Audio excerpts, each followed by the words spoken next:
Sakallarım gittikçe uzuyor. Aslında biraz uzamasını seviyorum ama sonrasında da böyle çok pismiş gibi gözüküyorum. Neyse. Umarım hepiniz iyisinizdir. Yine bir dalgınbaz mutfak sohbetleriyle karşınızdayım. Yine maalesef vlog çekemiyorum. Vlog çok istiyorsunuz ama vlog çekemiyorum. Çünkü dışarıda elimde telefonla dolaşmak çok rahat hissettirmiyor bana. Hani çeksem böyle şey gibi olacağım. O yüzden çok çekmek istemiyorum. Böyle çok anksiyetesi olan bir insan değilim.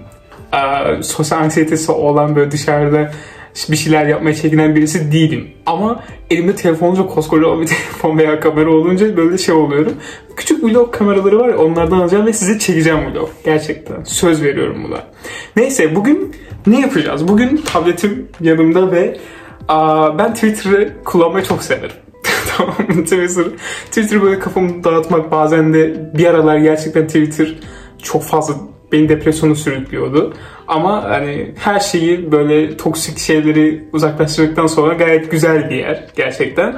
Bugün hani iğrenç bir his tarif ettiği bir tweet gördüm ve alıntılarını biraz konuşmak istedik. Hani siz sanki bana bir soru göndermişsiniz veya bununla ilgili bir mesaj göndermişsiniz gibi konuşacağız ve yorumlayacağız bunları. İçlerinden birkaç tanesini seçtim. Yaklaşık 1000 tane falan alıntı vardı tweet'e. İçinden birkaç tane seçtik ve ben ne düşünüyorum bu konuda veya bu konular hakkında neler söyleyeceğim, bunu şey yapacağım. Altına siz de kendi düşüncelerinizi yazabilirsiniz. Bunu akşam böyle yatmadan önce dinleyin veya izleyin. Bunu acaba podcast'te mi de atsam? Bilemedim. Neyse, atarım belki. Neyse, ilkiyle başlıyoruz ve şuraya gelecek. Boşluk hissi, böyle ne mutlu olduğunu hissediyorsun ne de üzgün olduğunu. En ufak bir şey bile senin dikkatini çekmiyor. Hayata karşı merakını, hayretini kaybetmişsin. Bir daha güneşli günler gelmeyecek diye korkuyorsun. Arkadaşın seni teskin ediyor. Sen de kendine hiçbir şeyin diye devam ediyor. Maalesef ki gerçekten iğrenç bir his. Yani her insan bence hayatının belli bir döneminde bu hisse kapılıyor.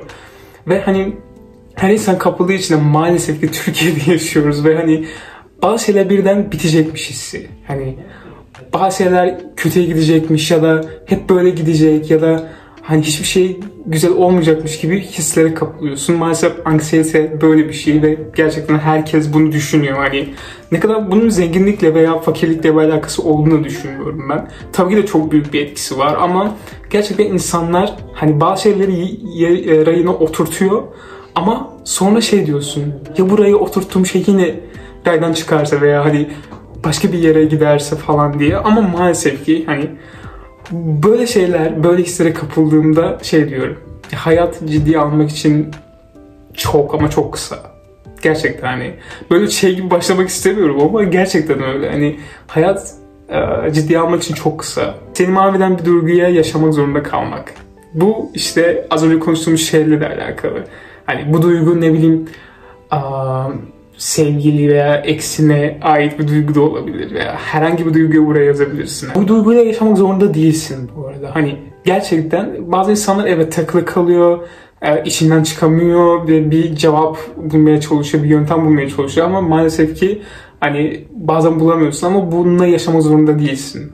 Gerçekten hani evet, psikolog paraları çok fazla olabilir veya herkes buna ulaşamıyor da olabilir veya herkes mantıklı düşünebilecek bir ortamda da yaşayamıyor olabilir. O yüzden bundan kurtulmak evet zor ama hayatın boyunca sürmeyecek, emin ol. Çünkü gerçekten her gün veya ertesi gün veya ondan sonraki günler karşına bir şey çıkıyor. Gerçekten hayat yaşamaya değer. Bunun için yaşamaya değer. Yarın ne olacağını bilmiyorsun. Yarın ne olacağını bilmediğin için hani onun belirsizliğiyle yaşamak, bu belirsizlik, bunu da konuşacağız. Aldıklarımın içinde bir belirsizlik duygusu da vardı. Bu belirsizlik bazen çok güzel oluyor ama bazen kötü oluyor. Neyse, konumuz bu değil. Geçiyoruz. Beklenti. Beklenti bunun yanına evet belirsizliği de yazabiliriz. Belirsizlik benim en nefret ettiğim duygulardan bir tanesi. Gerçekten en nefret ettiğim duygulardan bir tanesi çünkü ne olacağını bilmiyorsunuz. Sizin önünüze ne çıkacak bilmiyorsunuz. Ama ben son zamanlarda bunu böyle iyi tarafa da yönlendirmeye başladım. Belirsizliğe artık iyi tarafından bakıyorum. Belirsiz her şey, yani önüne çok güzel şeyler çıkacak. Çok mutlu olacaksın ileride. Kötü şeyler çıksa da hayatın gerçekten sonu değil ve her şey için bir cevap var. Hayatını ve şu anı yaşamaya bak. Tabii ki de polyanacılık değil. Hani polyanacılık seviyesinde bir beklenti veya belirsizlikten bahsetmiyorum bu arada. Hani her şey rayına varıyor bir şekilde. Geçiyoruz. Kanban olan kişinin dışarıda rastgele birini gösterdiği nezaketi, özeni, güler yüzü sana göstermemesi kaç yaşına geldim bunu hala kabullenemiyorum. Hatta büyüdükçe daha da ağırlaştı. Ben ikizim var bu arada. İkizime bayılırım yani. İkizimi çok severim. Onu buradan çok seviyorum bunu izliyorsa söyleyeyim. Ama maalesef ki ikizimin şöyle bir durumu var. Biraz size ifşa ediyor gibi olacağım ama siz onun ailesisiniz diye size her şeyi yapabileceğini, her şeyi söyleyebileceğini ve hani sizin durumunuz ne olsa kızgın mısınız ya da işten böyle yorgun mu geldiniz? Size her şeyi söyleyebileceğini düşünüyor. Ama şeyi düşünmüyor. Siz de bir birey olduğunuz ve gününüzün nasıl geçtiğini, belki çok kötü bir gün geçiriyorsunuz ya da gerçekten onun çıkışlarından böyle artık bunalmışsınız.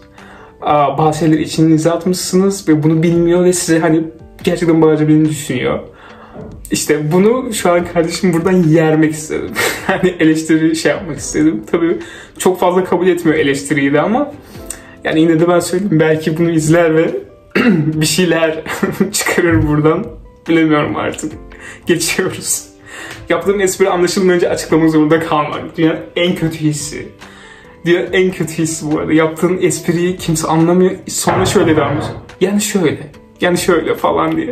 Dünyanın en cringe ve böyle kötü hissettiren hissi olabilir. Geçtik.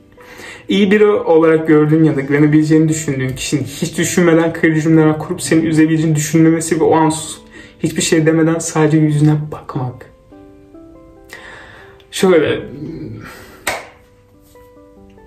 bu tepkimden bunu yakın bir zamanda yaşadığımı düşünmüş olabilirsiniz ki evet. Maalesef hani bir kişiyi seviyorsunuz ve ona değer veriyorsunuz ama o ne bileyim belki içinde olduğu durumdan ötürü size kırıcı bir şey söylüyor ve hani gerçekten onu önemsediğiniz ve kırmamak için bir şey söylemiyorsunuz. Böyle kalıyorsunuz. Sonra bakıyorsunuz ve sizin bundan kırabileceğinizi düşünmüyor. İnsanı çok üzen bir duygu. Gerçekten hani bunu yaşadığımda böyle bir kalmıştım hani.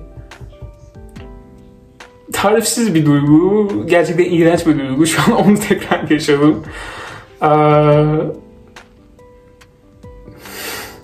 Yani bunun üstüne bir şey diyemezsin. Ama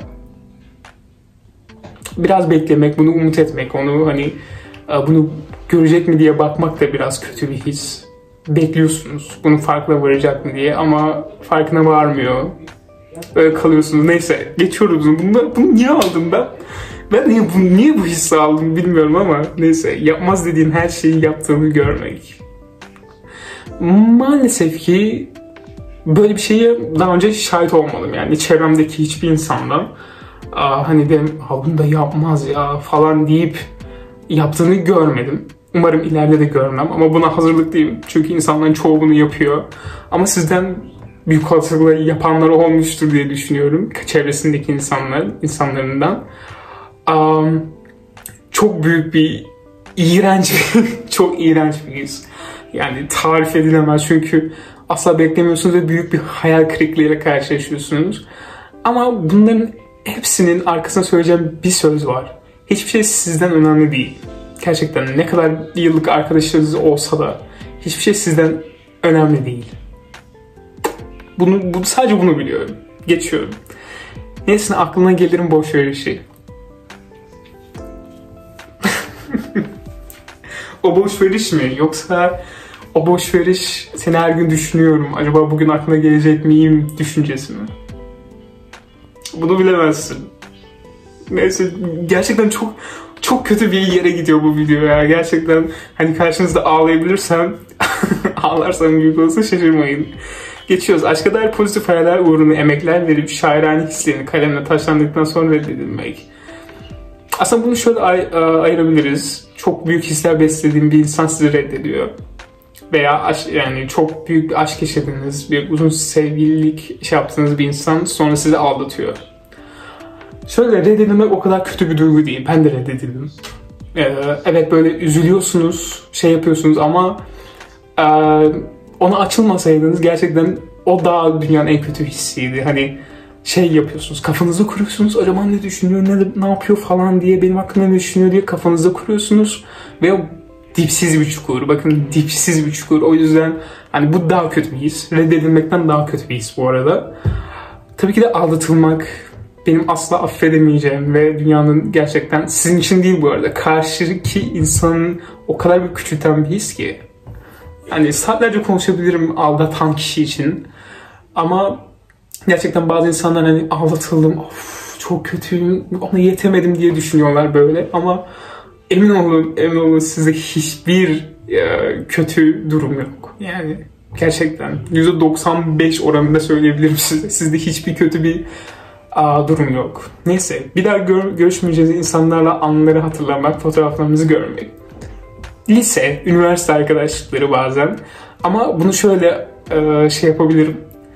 Yakın olduğunuz çevresindeki insanlar şey düşünüyorsunuz. Ya bir de ayrılmayız. Ya çok güzeldi. Bir de ayrılmayacağız gibi düşünüp sonrasında hiçbir şekilde karşılaşmamak veya karşılaştığında görmemezlikten gelip gitmesi. Bu da maalesef hayatın bir gerçeği. Hayatın bir gerçeği. İnsanların çevreleri değişiyor. Düşünceleri değişiyor.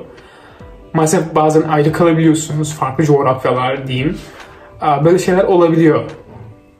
Maalesef hayatın gerçeği bu. Bunun hakkında da yapacak hiçbir şey yok. Maalesef hiçbir şey yok. Alışmaktan başka. Alışmak da bu arada dünyanın en kötü bir hissi. Ben alışmayı hiç sevmem.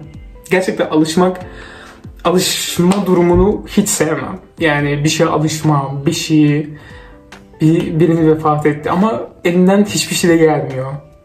Alışmak zorundasın. Veya ne bileyim kötü bir işin mi var ama hani ne bileyim tecrübe edinmek için Allah'a alışmak zorundasın. Aslında değilsin bu arada. Neyse, bunu sonra da konuşabiliriz. Alışmak da bence dünyanın en kötü hislerinden bir tanesi. O yüzden ya çok fazla şey söylemek istiyorum ama dilimden kelimeler gitmiyor. Dünyanın en kötü hisleriydi bu arada. Hani işlerinden bunları çok fazla konuşmak istediğim için aldım. Sizin düşüncelerinizi de merak edip de aldım. Hani benim de böyle gerçekten çok önemsediğim düşüncelerdi bunlar. O yüzden sizin de düşüncelerinizi merak ediyorum. Altına yazabilirsiniz. Bunun part 2'sine çekebiliriz. Böyle videolar da çekebiliriz. Dediğiniz gibi. Böyle benim sanki bir mutfak sohbeti gerçekleştiriyormuşsun. Böyle bir kahve yapmışsın. En sevdiğin kişiyle bir mutfak sohbeti gerçekleştiriyormuşsun gibi oluyor ve aşırı seviyorum bu durumları. Neyse. Kendinize iyi bakın. Umarım eğlenmişsinizdir. Bir dahaki videoda görüşmek üzere. Alta görmek istediğiniz video çeşitlerini de yazabilirsiniz ki hepsini yapabiliriz. Bye bye.